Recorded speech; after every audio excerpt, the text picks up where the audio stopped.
Bien-aimés dans le Seigneur, je vous salue au nom de notre Seigneur Jésus-Christ. Et c'est pour moi un grand plaisir et un grand honneur de vous retrouver comme d'habitude pour notre grand rendez-vous d'édification et de visitation divine dans le cadre de notre émission de prédilection Profondeur de la doctrine biblique.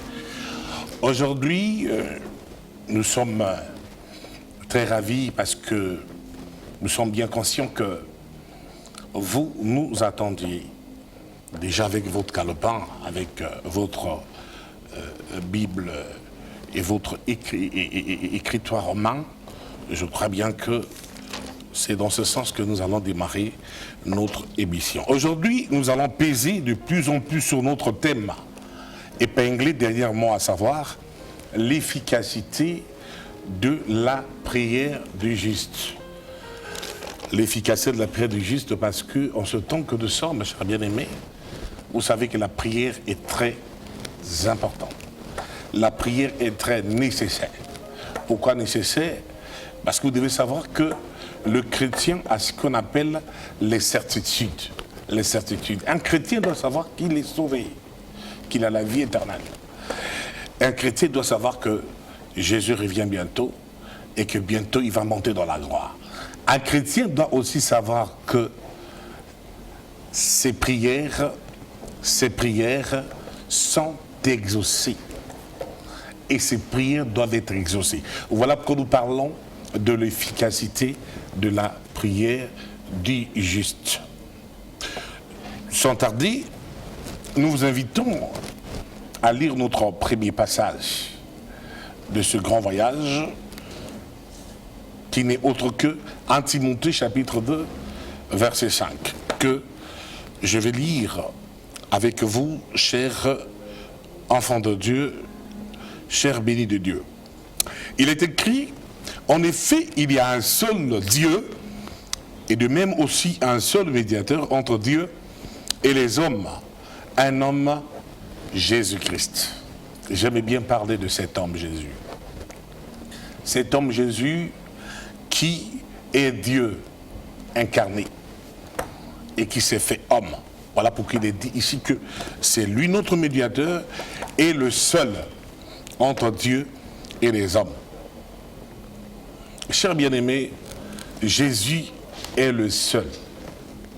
Jésus-Christ est le seul, si vous me suivez, est l'unique médiateur. Ça, c'est une vérité que vous devez savoir lors de votre passage sur la terre, chers bien-aimés. Pourquoi? Parce que la vie sur terre n'est pas longue. La vie sur terre n'est pas longue. On peut se réveiller comme ça un matin et apprendre que tu es parti. Et apprendre que je suis parti. Mais qu'à cela ne tienne, il est de bonne loi que lors de notre séjour sur la terre, qu'il y ait certaines choses, qu'il y ait certaines vérités qu'avant de mourir, que nous puissions vraiment et savoir. Christ est supérieur. Jésus-Christ est supérieur à tous et à toutes choses.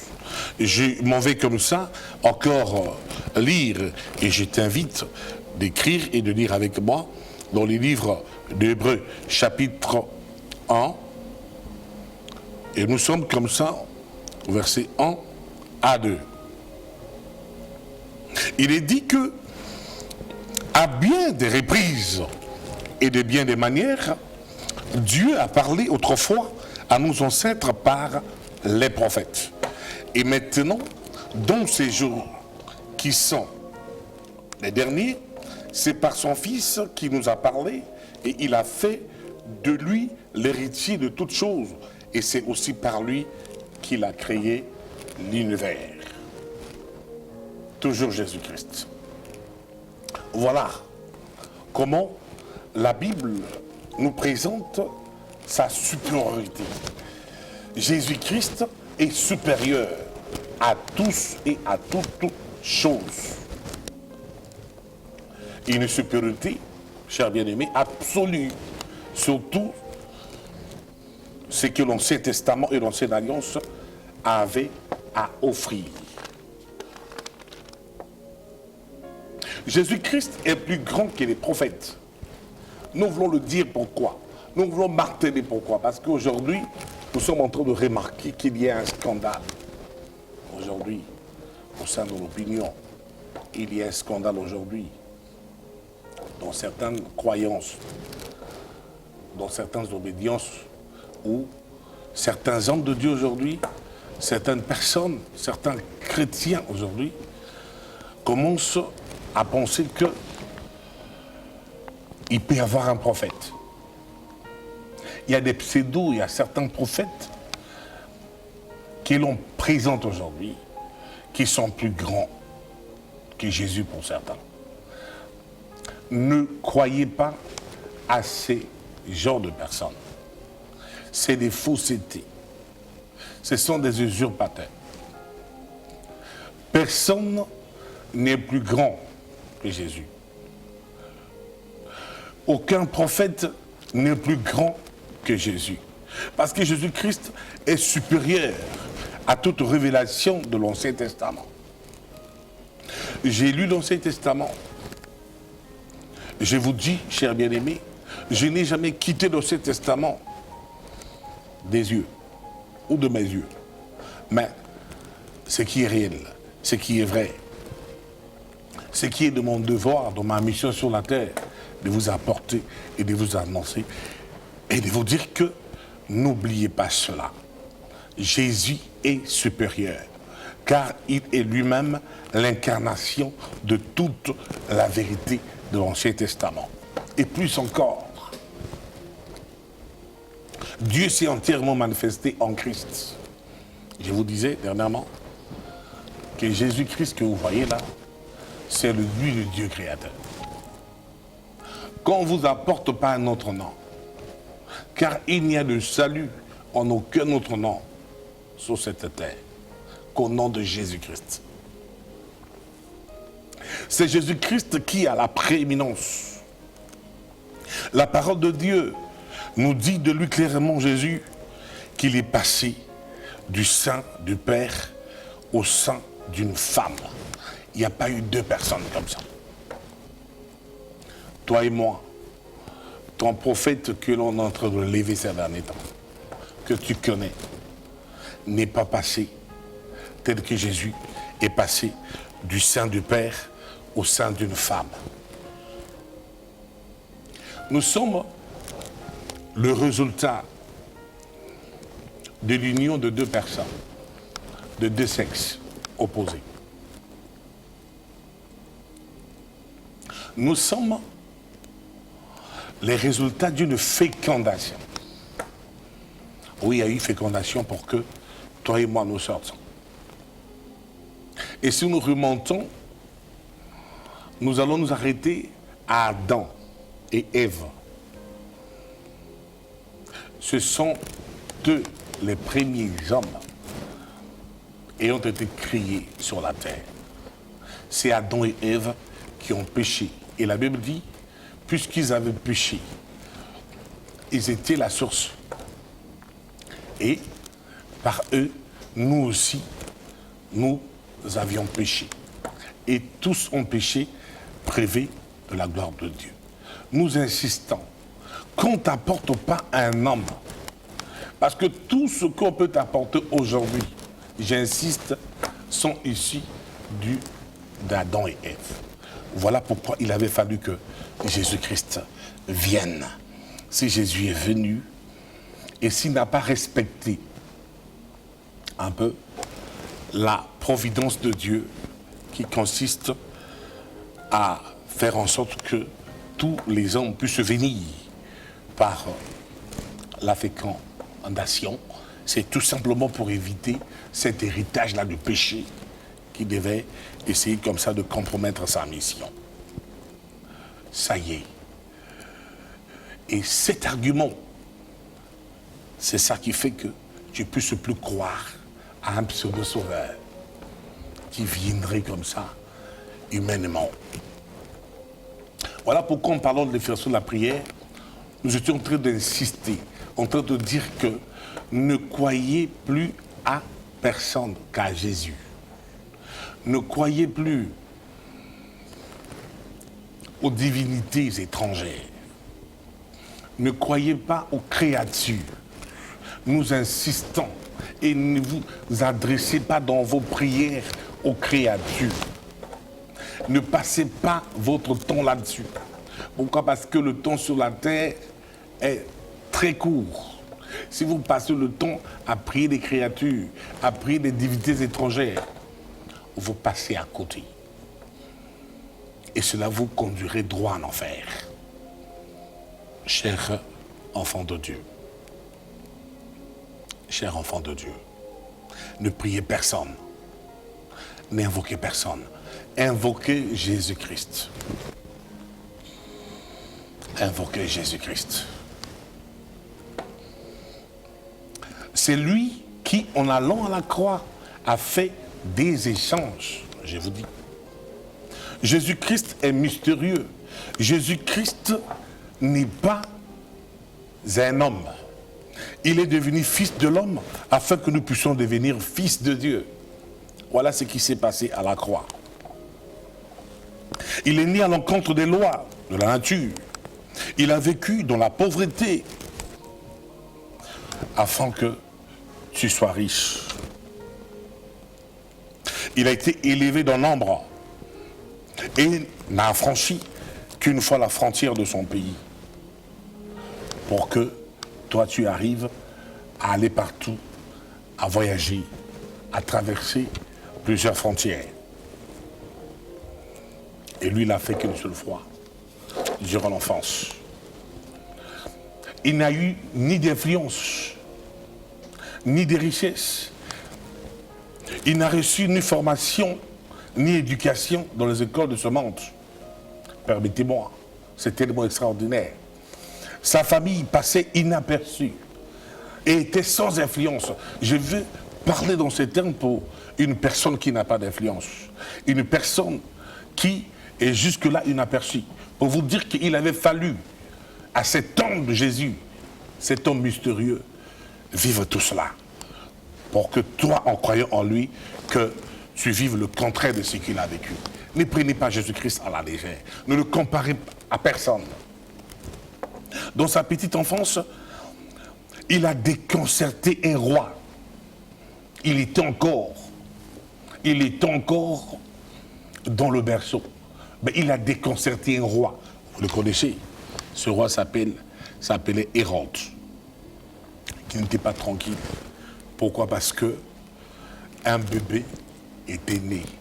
Et les prophéties disaient que ce bébé était un bébé roi. Parce qu'il y a eu des mages qui ont quitté comme ça l'Orient et qui suivaient l'étoile pour aller adorer ce bébé qui était né. As-tu déjà vu un bébé mystérieux comme ça? C'est pour vous dire que Jésus-Christ est Dieu. Jeune garçon, il a laissé perplexes les experts de la loi. Il les a laissés perplexes. Il arrive en Israël. Il y avait des docteurs de la loi qui étaient là.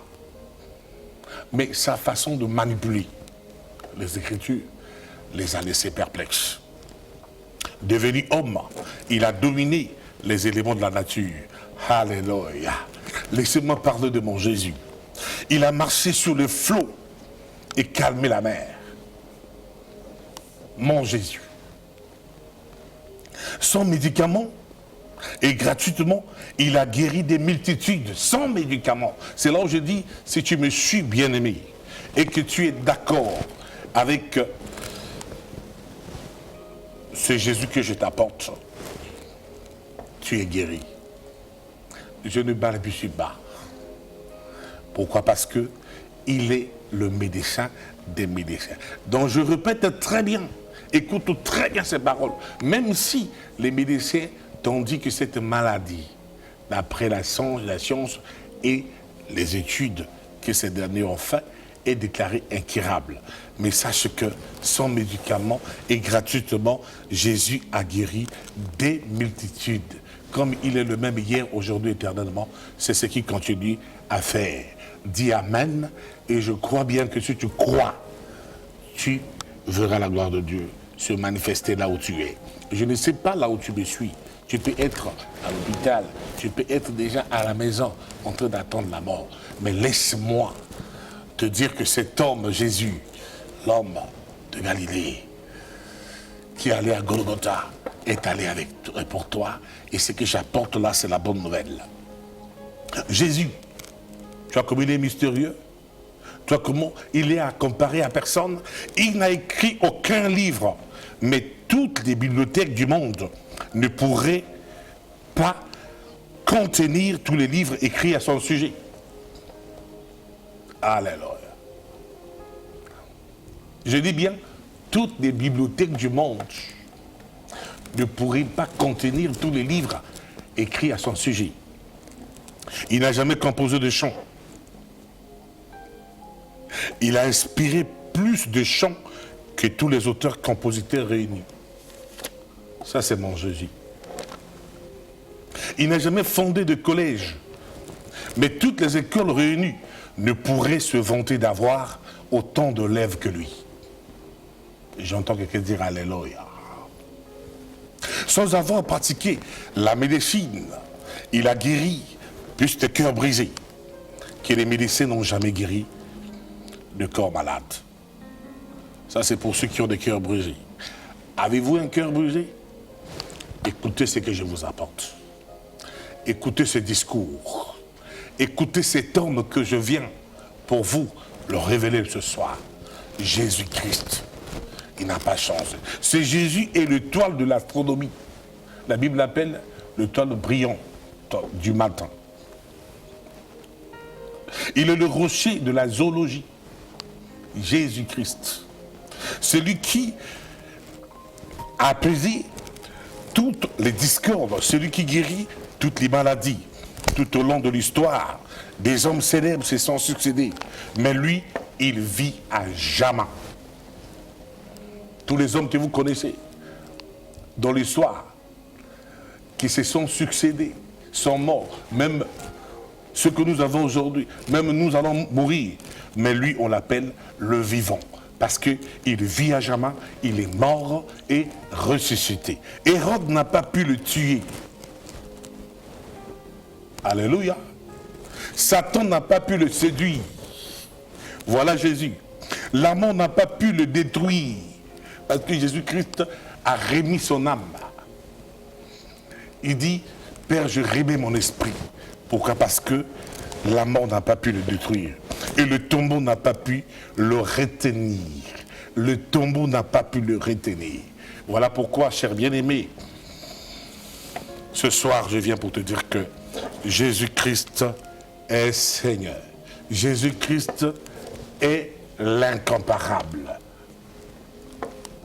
Jésus-Christ ne peut pas être comparé à Mahomet. Permettez-moi le terme. Il ne peut pas être comparé à Simon Kimbangu, que sais-je encore. Il ne peut pas être comparé à Branham. Il ne peut pas être comparé aux saints que nous commençons maintenant à prier comme médiateurs. Il ne peut pas être comparé, écoute-moi très bien, à Confucius. Il ne peut pas être comparé à n'importe quel gourou, à Bouddha. Jésus-Christ est le seul. Vous allez être d'accord avec moi que pendant que je suis en train de parler, pour Jésus ici, qu'il est le seul que le monde a connu avoir eu le tombeau vide. Le tombeau de Jésus-Christ est vide. Voilà pourquoi si vous voyez quelqu'un s'hasarder, s'aventurer aujourd'hui à pouvoir comparer Jésus-Christ ou à se comparer à Jésus-Christ, en tout cas, c'est une personne qui a des problèmes sérieux, et qui est un danger public, qu'il faut faire extrêmement attention parce que ce genre d'hommes vous conduiront tout droit en enfer, tout droit à la perdition. Aujourd'hui, en son nom, tout genou fléchit. Vous vous rendez compte qu'au nom de Jésus, la magie, la sorcellerie, au nom de Jésus-Christ, n'importe quelle tradition et coutume s'agenouille. Au nom de Jésus, les maladies quittent les corps, les démons quittent les corps. Vous vous rendez compte? Quel est le nom que vous avez connu sur la terre qui est comme le nom de Jésus-Christ? Jésus-Christ est supérieur comme sacrificateur et comme médiateur. Et qu'il est à la fois comme sacrificateur et comme sacrifice ultime. Après avoir dévoilé tous les hommes à qui Christ est supérieur, nous voulons dire également que Jésus est supérieur aux anges. Là encore, c'est un problème. Vous savez, les anges sont des esprits que Dieu a créés dans un but particulier avant de créer l'être humain. Dieu les a créés avant tout pour lui rendre un culte et un service particulier. Même les anges sont sous ses pieds, sont sous ses ordres. Donc il n'y a aucun ange que nous pouvons vous dire de pouvoir prier. Aujourd'hui, si vous priez des anges, sachez que vos prières vont droit aux oreilles des démons. Pourquoi? Parce que depuis le commencement, même le Satan que nous appelons Satan était un ange de lumière qui avait fini par être déchu avec une grande partie, en tout cas une partie assez importante des anges. Et ce sont ces anges-là aujourd'hui qui sont devenus des démons. Pourquoi? Parce que les anges sont des êtres spirituels. Il ne nous est pas dit de les invoquer. Il ne nous est pas dit de les invoquer. N'invoquez pas les anges. Invoquez Jésus-Christ. Vous comprenez avec moi que le sujet est tellement très important. Et je suis en train d'insister parce que, en tout cas dans le monde où nous sommes, il y a à boire et à manger. Il y a à boire et à manger. Au savoir si concerne les anges, il ne nous est pas donné d'entendre direct, en relation directe avec eux. Je vous ai dit ici que ce sont les esprits que Dieu a créés pour son service, pour lui rendre un culte. Il arrive des moments où les anges sont envoyés par Dieu pour nous servir. C'est Dieu qui les envoie. Ce n'est pas nous qui entrons en contact avec eux pour leur demander de venir nous servir. Ne faites jamais ça. Si vous essayez de le faire, chers bien-aimés, au lieu de la présence de Dieu, vous aurez l'intervention des démons. Les démons viendront pour vous secourir. Satan et sa cohorte viendront pour vous secourir. Donc ne priez personne au dehors de Jésus. Ne priez pas des gens qui sont morts. Dernièrement, nous avons pris le temps de vous expliquer ces choses. Vous savez, tous les gens que moi j'ai cités ici, en tout cas, je n'ai pas de problème avec eux, s'il vous plaît. Je n'ai pas de problème humainement comme ça avec ces gens que j'ai cités, que vous ne devez pas les prier. Je n'ai pas de problème avec eux. Mais je viens pour accomplir ma mission qui est celle de pouvoir annoncer les profondeurs de la doctrine biblique afin d'éclairer l'opinion, afin d'éclairer la lanterne des auditeurs qui nous suivent sur le point de vue de la parole, pour que vous soyez sauvés. Car en fait, nous sommes sur la terre pour une mission.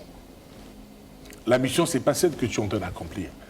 La mission que tu as sur la terre, c'est de pouvoir connaître Dieu et de devenir son disciple. Et c'est dans cette perspective que tu dois comme ça le servir. avant de quitter cette terre. Et moi, j'ai eu ma petite grâce. J'ai fini par découvrir que, avant de quitter cette terre, je dois apporter la connaissance. Je continue à insister, cher bien-aimé. Je ne suis pas ici pour autre chose. Voilà pourquoi dernièrement, quand nous avons parlé de Marie et consort, il y a eu des réactions des bien-aimés qui bénissaient le Seigneur pour dire, papa, on ne savait pas, on était dans l'ignorance. Mais on a compris. Mais il y en a ceux-là qui n'ont pas bien pris. Ils ont pensé que nous étions contre Marie. Nous ne pouvons pas être contre Marie. Ce n'est pas de notre éducation. Marie, c'est une femme qui a obtenu grâce de la part du Seigneur. Je dis bien, il n'est pas plein de grâce, elle n'est pas pleine de grâce, mais elle a obtenu grâce de la part du Seigneur. Il n'avait plus à Dieu de la choisir. Ça pouvait être n'importe quelle femme, mais Dieu l'a choisie et l'a trouvée grâce. C'est une femme que nous avons beaucoup d'estime et beaucoup de respect. Nous n'avons pas injurié. Mais la seule chose que nous ne voulons pas, c'est quoi? Nous ne voulons pas, venez pas pour nous excuser. Nous voulons dire aux gens que la seule chose que nous ne voulons pas, il ne faut pas qu'on nombre les gens pour demander aux gens de prier Marie. Marie de son vivant n'avait jamais dit qu'il faut qu'on le prie. On la prie. Jamais. Ce sont les doctrines que les hommes ont érigées. Même la Bible, ma Bible à moi, cette sainte Bible aussi, n'enseigne pas ça. Marie n'est pas demeurée vierge jusqu'à aujourd'hui. Parce qu'après la naissance de Jésus-Christ, qui était né miraculeusement, comme je viens de décrire, Marie a eu la grâce d'être la femme de Joseph, parce qu'après là, Joseph a retrouvé sa femme, puisque l'ange avait dit, ne répudie pas ta femme. Ne laisse pas ta fiancée. Vous êtes encore fiancée. Donc, Joseph avait pris encore Marie. Là, il faut comprendre ces choses. Et Dieu leur a donné la grâce d'avoir des enfants. Ils ont eu des enfants. Garçons, permettez-moi le terme, et des filles. Qui sont devenus des hommes et des femmes. Il y en a même ceux qui étaient disciples de Jésus-Christ. Donc comprenez notre souci. Comprenez ce que nous sommes. Nous voulons, chers bien-aimés, nous voulons que les gens soient visités par le Seigneur. Nous voulons que les gens ne prient pas pour prier. Voilà le temps que les gens passent devant les statues, devant les grottes, devant les noms des gens. Ce temps-là, si les gens pouvaient connaître la vérité, je crois que nombreux seraient bénis déjà. Et c'est cette chose-là que nous voulons apporter aux gens avant de quitter cette terre. Et nous ne le faisons pas par nous-mêmes. Nous ne cherchons peut-être pas notre gloire. C'est poussé par le Saint-Esprit que nous voulons parler de ces choses. Et c'est de la même manière que nous parlons des autres noms aujourd'hui. Les autres noms. Des gens qui sont dans la confusion aujourd'hui. Les gens arrivent aujourd'hui à comparer l'incomparable. Ne priez pas des créatures. J'insiste. S'il faut que je passe tout mon temps à pouvoir, en tout cas, marteler là-dessus, je vais le faire. Ne priez pas des créatures. Respectez les créatures, mais ne les priez pas. Pour paraphraser, j'insiste. J'insiste. Et j'insiste. Alors cherchez la face de Dieu. Cherchez à prier Dieu. En ce qui concerne, envers qui devons-nous adresser nos prières? Nous disons, adressez vos prières à Dieu le Père, car Jésus-Christ lui-même a dit que quand vous priez, dites notre Père qui est aux cieux, que ton nom soit sanctifié. Voilà. Adressez vos prières à Jésus-Christ parce que le Père, c'est lui. Car le nom de notre Dieu, c'est Jésus-Christ. Donc quand vous fermez vos yeux, comme on le disait dernièrement, ne voyez pas trois dieux. Ne voyez pas deux dieux. Ne voyez pas les astres. Ne voyez pas les Elohim, comme les gens veulent vous faire savoir. Ça, c'est la distraction. Ne voyez pas les extraterrestres. Il n'y a pas d'extraterrestres. Au ciel, il y a Dieu, il y a des anges. Et à un certain niveau, il y a aussi les anges dessus qui sont là. qui sont des démons aujourd'hui. Il n'y a pas autre chose. Que les gens ne vous trompent pas. Donc soyez situés. Nous sommes là en train de pouvoir recadrer des choses. Nous sommes là en train de pouvoir simplifier des choses. Après avoir lu la parole de Dieu pour votre bien-être. Bien aimé, ce que nous vous disons, il n'y a pas de fausseté pour ça.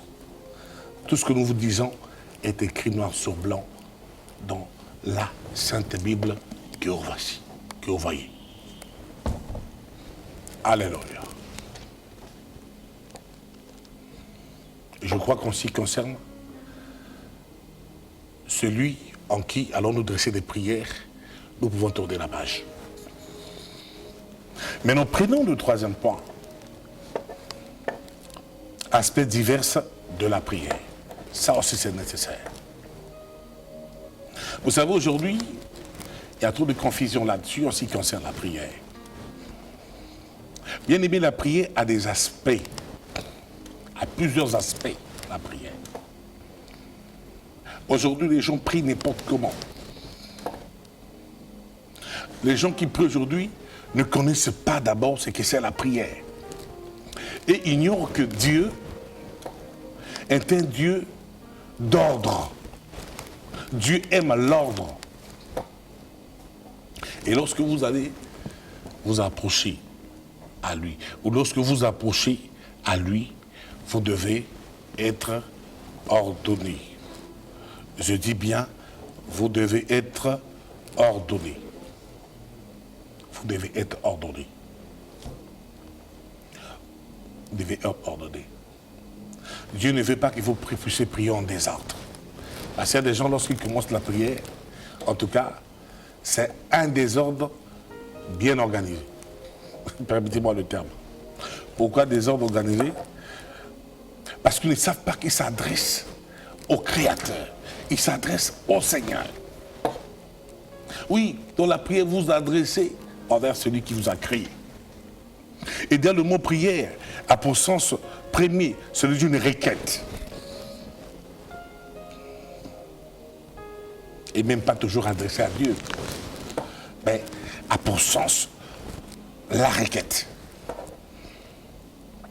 En hébreu comme en grec, il y a un verbe généralement traduit par prier. Et ce verbe signifie s'approcher de Dieu. Voilà. Donc quand on prie, chers bien-aimés, on s'approche de Dieu. Et la prière recouvre les divers aspects que cette approche peut revêtir. Nous en distinguons 5. Retenez ça. Afin de mettre l'ordre dans vos prières. Afin que vous rentrez en prière, vous soyez sûr du nom vers qui vous allez vous adresser. Vous pouvez savoir ce que vous faites. Vous pouvez savoir comment vous comportez. Tout le monde est appelé à prier. Même vous qui n'allez pas à l'église, cette parole est très importante. Vous pouvez prier ce soir. Donc nous en distinguons comment 5 aspects de cette approche vis-à-vis de l'Éternel. Retenez bien et bien, nous avons la prière de l'humiliation pour s'approcher vers Dieu. Nous avons la requête, nous avons l'intercession, nous avons l'action de grâce et nous avons l'adoration. Prenons un peu la prière d'humiliation et c'est peut-être par là que nous allons nous arrêter et les autres aspects de la prière, nous allons les aborder prochainement. La prière de l'humiliation, c'est le premier sentiment que nous devons éprouver lorsque nous nous présentons devant Dieu.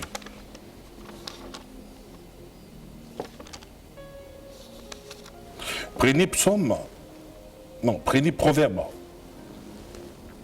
3, verset 34. Proverbe 3, verset 34. Voilà ce qui est dit. Il dit, il se moque des moqueurs, mais il accorde sa faveur aux humbles. Il se moque de moqueurs, mais il accorde sa faveur aux humbles. Vous prenez aussi Ésaïe 57, verset 15. Voilà ce qui est dit. Car voici ce qui est dit, le Dieu très élevé qui demeure éternellement, qui s'appelle le Saint. J'habite dans un lieu qui est très haut et saint, mais je demeure aussi avec l'homme accablé, à l'esprit abattu, pour ranimer la vie, mais qui a l'esprit abattu et vivifier le cœur des hommes accablés. Voilà. Donc, vous allez vous rendre compte que nous sommes là au premier aspect de cette approche de Dieu. Parce que Dieu résiste aux orgueilleux, il fait miséricorde aux hommes. Et quand il est question de vous approcher à lui, vous devez être humble. Vous devez être humble. Nous avons lieu de nous courber devant le Seigneur. Tel qu'il est dit dans Job 40, verset 4 et Psaume 8, verset 5. L'humiliation est donc le premier mouvement de quelqu'un qui s'approche de Dieu. Tu veux t'approcher de Dieu, ne te lève pas. Tu n'es qu'une créature. Moi, je ne suis qu'une créature. Abaissons-nous devant le Seigneur. Humilions-nous devant le Seigneur. Brisons les liens de l'orgueil. Prosternons-nous. Dans l'humiliation est donc le premier mouvement de quelqu'un qui s'approche de Dieu. Et plus son intimité sera grande, plus son humiliation sera profonde. Dieu aime les humbles. Dieu aime les humbles.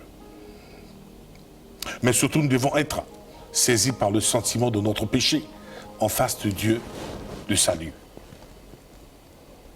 Celui qui entre vraiment en rapport avec le Dieu saint ne peut que tomber à terre, oui, en songeant à son indignité primitive. Voilà, chers bien-aimés, parmi ces cinq aspects que nous allons débattre pour que vous puissiez mettre de l'ordre à votre prière. Nous avons cité l'humilité. Nous voulons que tu puisses retenir ça. Prochainement, nous parlerons de la requête, l'intercession. C'est quoi la requête? Comment faire la requête à Dieu? Nous parlons d'intercession. C'est quoi l'intercession? Comment intercéder? Nous parlons de l'action de grâce. C'est quoi l'action de grâce? Parce qu'aujourd'hui, il y a des gens qui ne comprennent pas l'action de grâce. Ils allons entrer en profondeur de ces choses. C'est quoi l'adoration?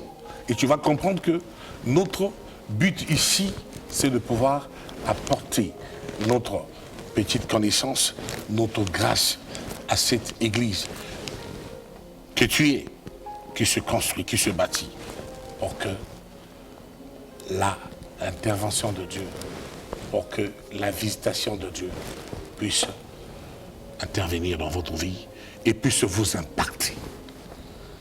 Alors, chers bien-aimés, voyez, c'est avec un cœur serré que je vous quitte et je vous laisse en compagnie de DRTV International, votre chaîne. Que Dieu vous bénisse. À la prochaine.